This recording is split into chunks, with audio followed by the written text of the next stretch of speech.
সাভার মানেই তো নবীনগর, আর নবীনগর মানেই স্মৃতিসৌধ, আর স্মৃতিসৌধ মানে কি জানেন? সেটা হচ্ছে পর্যটন খ্যাত কুটির শিল্প। আজকে আমি আর আমার বড় বোন যেতেছি এই কুটির শিল্পের ভিতরেই। আর আমরা এই সম্পর্কে কিছু বলাই লাগবো না, কুটির শিল্পের ভিতরে কেমন দেখতেই পারতাছেন। আর আপনার তো অনেকে যারা সাভারে থাকেন একবার হইলে ওই কুটির শিল্পতে আসছেন। আর এখানে দেখতেই পারতাছেন আমি আমার বড় বোন হাঁটতাছি আর আপনাদের দেখাইতাছি। আর এইদিকে আমি অনেক দিন অনেক বছর পরেই আসলাম। আগে তো প্রত্যেক বছরে আসা হইতো এই নবীনগর আর স্মৃতিসৌধে। এখন বেশি একটা আসা হয় না।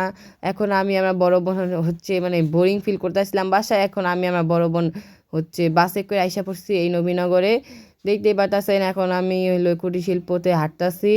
আর এখান দিয়া আমি এখানে হচ্ছে এই মাটির জিনিসগুলো দেখাইতাছি, আমার এই মাটির প্লেট এই বাটিগুলো যে ভালো লাগে, একটা বাঙালি বাঙালি ভাইব দেয়। আর আমি আমার বড় বোন এই আয়না নিয়ে একটা ভংচং করতেছিলাম, দেখতে পাচ্ছেন একটা আয়না নিয়ে কী করতেছি।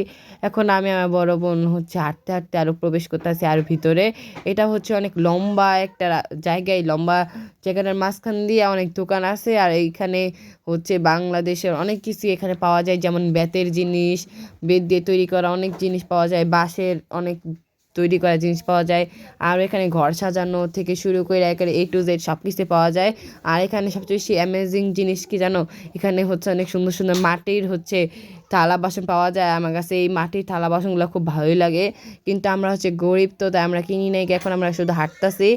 আগে যখন আসতাম তখন দেখতাম যে অনেক জমজমাট থাকতো, কারণ মানুষ দেওয়া ভরপুর থাকতো। আর এখন বেশি মানুষ আসে না, এখন আগের মতো আর ওই এই মেলা মেলা ভাইবটা নাই। তাও দেখতেছিলাম অনেক টুকটাক মানুষ আছে। আর দেখতেই পারতেছেন আমি আগাইতেছি, আমি কি ভয়েস দিবে বুঝতেই পারতাছি না, তাই আপনারা এখন সাউন্ড আর হচ্ছে মিউজিকের সাথে দেখতেই থাকেন।